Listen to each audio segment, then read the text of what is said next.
আশিক রে আল্লাহ কই জিবরাইল শোনো না, আশিক রে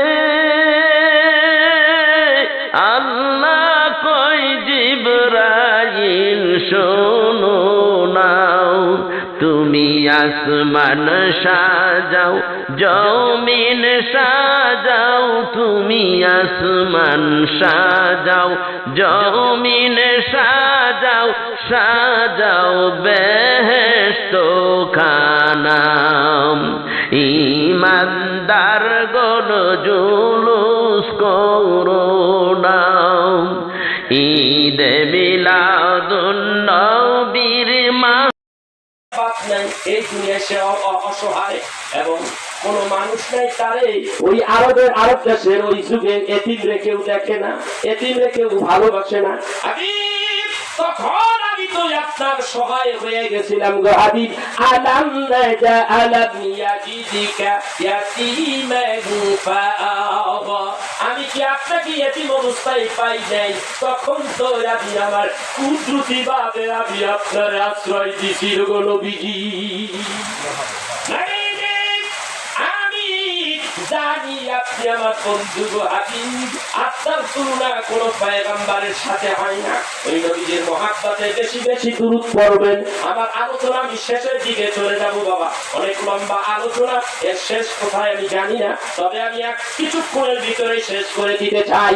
আমি বলতে চাই ওই রহমতের নবীকে জানের চাইতে যদি ভালোবাসতে হয়, আল্লাহর নবী কোরআনে বলে দিয়েছে জানের চাইতে বেশি ভালোবাসতে হবে। তাহলে ওই নবীকে বলবো, বলেন বলবো না? কয়েক বর্তমান নবীর সামনে আওয়াজ দিয়া দুরূদ হবে কি হবে না? বৃষ্টি তো হইতে আছে, কিন্তু আমাদের উপরে তো বৃষ্টি পড়ে না, পড়েনি আপনাদের উপরে তো পড়ে না, কিন্তু একটু কষ্ট হচ্ছে। কি কেমনে বাড়িতে যাবো এই চিন্তা হচ্ছে, বৃষ্টি হচ্ছে হুজুর বাড়ি যাবো কেমনে? আল্লাহ ব্যবস্থা করে দিবে। এই বসাটুকু আল্লাহ আল্লাহ রসুলের জন্য, কার জন্য? এই বসাটুকুর কারণে আল্লাহ আপনাকে আমাকে মাফ করে দিতে পারে। তাইলে যার জবান আছে আওয়াজ দিয়ে দুরূদ শরীফ করবে। যদি আওয়াজ না দেন এই কথা বলার পরে আপনার জবান বন্ধ হয়ে যেতে পারে, বন্ধ হয়ে যেতে পারে। খুলনাতে একটা প্রোগ্রাম করতে গিয়েছিলাম, সেখানে আমি উঠলাম মাত্র 40-45 মিনিট আলোচনা করছি রসুলের সামনে। একজন আশিকে রসুল একটা চিৎকার বাজে, ইয়া রাসূলুল্লাহ, একটা চিৎকার উপরে উঠলো, নিচে নামলো, সঙ্গে সঙ্গে লোকটা দুনিয়াতে বিদায় হয়ে গেল। সকালবেলা ফজরের নামাজের সময় ছেলে মেয়েরা আসলো, হুজুর আমার বাবার লাশ পড়ে আছে, হুজুর বলেন আমার বাবা কি জান্নাতি না জাহান্নাতি? আমি বললাম এই কথা আল্লাহ ভালো জানে, তবে তোমার বাবা জান্নাতি, তোমার বাবা জান্নাতের বাগানে মরছে, ইন্তেকাল করেছে, আল্লাহ তাকে জান্নাত দিয়ে দেবে ইনশাআল্লাহ, আশা করি। কারণ আমার নবীর কাছে জান্নাত, সে নবীর আশিক হয়ে গেছে, নবীর কাছে জান্নাত। এই জন্য হাদিসটা বলতেছে না, আল্লাহর নবী বলেন ওয়ান আবু হুরায়রা রাদিয়াল্লাহু তাআলা আনহু قال قال رسول الله صلى الله عليه وسلم كل أمتي يدخلون الجنة إلا من آبى قيل ومن آبى قال من أطاعني دخل الجنة ومن عصاني فقد آبى। রাসূলুল্লাহ সাল্লাল্লাহু আলাইহি ওয়াসাল্লাম বলেন আমার সমস্ত উম্মতের এই জান্নাতি। আল্লাহু আকবার বলনা নবী সকলের আমার যত উম্মত আছে সব উম্মত জান্নাতি। নবী বলেন সব উম্মত জান্নাতি। এখন আপনি আর আমি রাসূলের উম্মত হইছি কি না? আপনি আর আমি সেই নবীর উম্মত হইতে পারছি কি না? এখন মনে করতে হবে আপনারা 5 ভাই, কোন সন্তানকে একটু বেশি ভালোবাসে? বাপ আছে না? একটা সন্তানের প্রতি বাপ একটু বেশি খাইতে বিচার করে, এতে না ধরে কর দোকার কারণ আছে। কারণ আছে কি, ওই ছেলেটা বাবা এমন ভাবে মনের ভিতরে অন্তরের ভিতরে চলে গেছে, বিদায় সেই ভালোবাসা মৃত্যু রাত পর্যন্ত থাকে। থাকে কি থাকে না? তাহলে বোঝা যায় ভালোবাসায় প্রেম, ভালোবাসা বাড়ে। একই না ধরে কর, প্রেম ভালোবাসা বাড়ে কিনা? অন্তরের মধ্যে ঢুকে যাওয়া যায়। সেই জন্য রসুল প্রেমের প্রেমিক যারা, বেশি বেশি রসুলের প্রেমিক যারা, রসুলের মাধ্যমে, মিলাদের মাধ্যমে, সালামের মাধ্যমে রসুলকে যারা বেশি ভালোবাসবে, এই মানুষগুলি জান্নাতি, এই মানুষগুলি রসুলের উম্মত, আর এই উম্মতগুলি জান্নাতি। আমরা সবাই ইনশাআল্লাহ সেই নবীকে ভালোবাসি তো ইনশাআল্লাহ। সেই নবীর প্রতি আজকে দুরূদ হবে না জোরে? বৃষ্টি তো জোরে নামছে, এইবার দুরূদ শরীফও জোরে হবে। রাজি আছি কিনা জোরে বল? জোরে বল, রাজি আছিনি? সবাই জোরে জোরে পড়ি আল্লাহুম্মা সাল্লি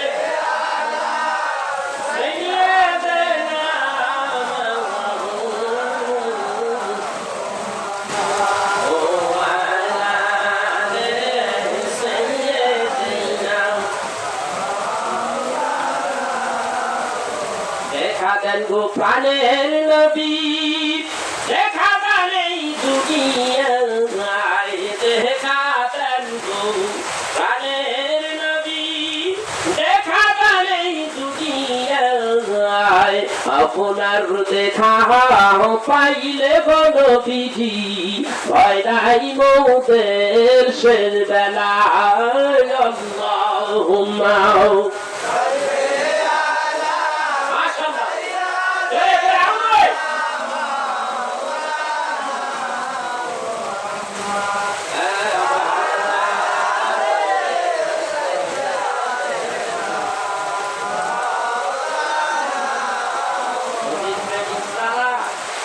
নবীরে ভালোবাসে কি বাসে না, তাদের ভিতরে সুর গুন গুন করে আসে কিনা, এর না থাকলে সুর আসে না। আমার নবী প্রেমে আমায় পাগল বানাইছে, এই জন্য আমি বলি একটু দেখাও তবে রাসূল, আমার হৃদয় ভরে তোমায় দেখবো, একটু দেখাও তবে রাসূল, আমার হৃদয় ভরে তোমায় দেখবো, আমার পরাণ ভরে তোমায় দেখবো, তোমার প্রেমে বেশি বেশি দুরূদ পড়ব, আমার হৃদয় ভরে তোমায় দেখবো, একটু দেখাও তবে রাসূল, আমার হৃদয় ভরে তোমায় দেখবো, আমার পরাণ ভরে তোমায় দেখবো, তুমি যে হাবিব দোস্ত আল্লাহর, দুনিয়ার সবাই পাগল যে তোমার, তুমি যে হাবিব দোস্ত আল্লাহর, দুনিয়ার সবাই পাগল যে তোমার, তোমার প্রেমে সারা জীবন মিলাদ পড়ব,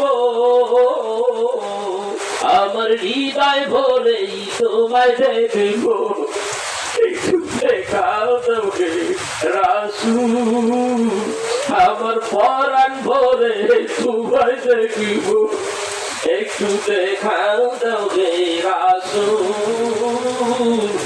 আমার হৃদয় ভরে তোমায় দেখব, তোমার প্রেমে বেশি বেশি দুরূদ পড়ব,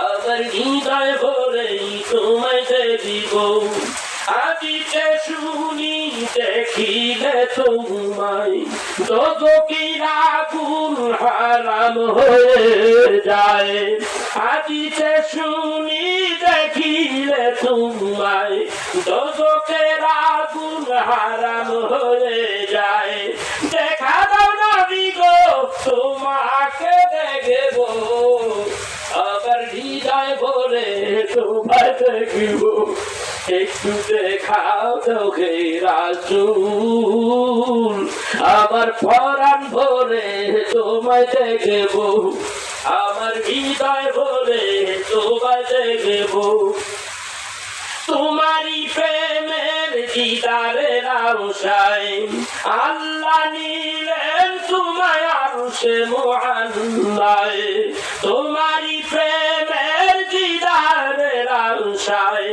আল্লাহ নিলেন তোমায় আরশে মুআল্লায়, প্রাণের চেয়ে বেশি তোমায় ভালোবাসবো, আমার হৃদয় ভরে তোমায় দেখব, আমার পরাণ ভরে তোমায় দেখব, একটু দেখাও তবে রাসূল, আমার পরাণ ভরে তোমায় দেখব, আমার হৃদয় ভরে তোমায় দেখব। আমার বন্ধুরা, আমার প্রেম না থাকলে এইভাবে গজল হয় না, এরকম অনেকগুলো গজল আছে। এই আমার ভাইয়া, এই নবীর মহব্বতে দুরূদ পড়বেন, একদিন দেখবেন নবীর শানে দুরূদ পড়তে পড়তে আপনি ঘুমাইয়া যাবেন, ওই নবীর সঙ্গে ঘুমের ঘরের মধ্যে আপনার দিদার নসিব হইয়া যাইতে পারে। ভাইয়া আমার বন্ধুরা, আমার নবী প্রেমের যেই বেশি বেশি বেশি কাঁদে, দুরূদ শরীফ পড়ে, মিলাদ পড়ে, ওই মানুষটার একদিন কবে দেখবেন ওই মানুষটার যেইভাবেই হোক আল্লাহ তারে সোনার মদিনা জিয়ারত করাবে। ভাই আমার বন্ধুরা, আমার শেষের দিকে আমার আলোচনা এইবার আসে।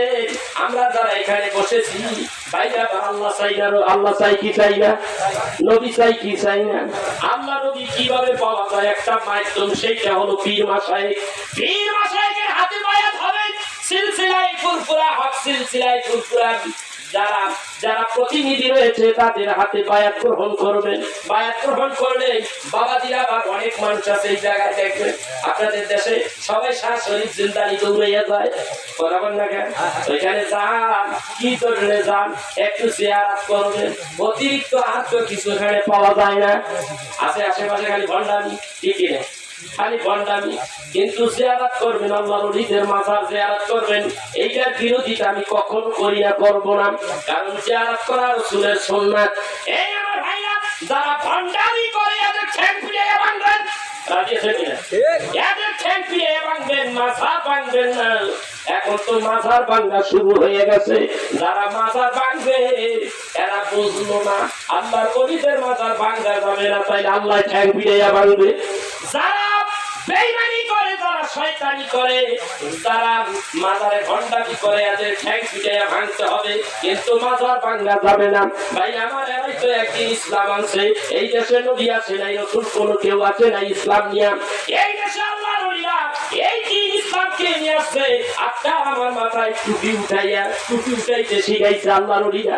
ফুরফুরার হুজুর রাখছে, জয়পুরের হুজুর রাখছে। ও বাবা, এই দেশের মধ্যে আমার আব্বা হুজুর কেবলা রাহমাতুল্লাহ আলাইহি একদিন নাই, দুই দিন নাই, 70 বছর ইসলামের খেদমত করে গেছে। আমার আব্বা হুজুর কেবলা আল্লামা আলাউদ্দিন বিদরুনি রাহমাতুল্লাহ আলাইহি 70 বছর পর্যন্ত এই দেশটার মধ্যে সারা বাংলাদেশে, বিশেষ করে উত্তরবঙ্গে বেশি বেশি দ্বীনের খেদমত করে গেছে। তার আলোচনায় যার হাতে বায়াত হইয়া মানুষ, বহু মানুষ দাঁড়িয়েছে, 5 ওয়াক্ত নামাজ পড়তো না, জানতো না, শিখতে পারে নাই, তার হাতে বায়াত গ্রহণ করিয়া নামাজি হইছে, পরহেজগার হইছে, দিনদার হইছে, মাথায় টুপি উঠছে, দাড়ি রাখছে, গায়ে জুব্বা পাঞ্জাবি হইছে। এই সমস্ত আল্লাহ ওলি আমরা চাই কি চাই না? এ আমার ভাইরা, আল্লাহ ওলি দরবারে যাবেন, ভণ্ডদের দরবারে যাওয়ার প্রয়োজন নাই। আল্লাহ ওলির দরবারে গেলে আপনার শিখাতে কলম, রুহ, সেল, কফি, কফি আকফা, নাবিতে রাসূল দিবা, নাবি থেকে লা ইলাহা ইল্লাল্লাহ, আহালা ইলাহা ইল্লাল্লাহ। এইভাবে জিকির করবেন 200 বার কমপক্ষে। ইল্লাল্লাহ, ইল্লাল্লাহ 200 বার করবেন। আল্লাহ, আল্লাহ 200 বার করবেন। এই জিকিরগুলি করবেন। আর এই জিকির যদি করতে পারেন, কলবটা তাজা হইয়া যাবে। নবী আমার ডাক দিয়া বলে, মানুষের কলব মরে না, জিন্দা, কিন্তু মরিয়া যায় ওই কলব যেই কলবে আল্লাহর জিকির নাই। কথা কন না কেন? নবী বলেন, যেই কলবে জিকির নাই ওই কলবে শয়তান বাসা বাঁধা রাখে। আর শয়তানু জাসিবুন আলা কালবি বানি আদম, ফাইজা যাকারাল্লাহু খালাসা ওয়া ইজা গাফালা ওয়াসওয়াসা। বুখারী শরীফের হাদিস। ও বাবা আমার, জিকির ছাড়া হাঁটবেন, জিকির নেই, কলবের মধ্যে শয়তান বসবে। আর যখন জিকির শুরু করবেন, শয়তান কলবের থেকে ভাইগা যাবে।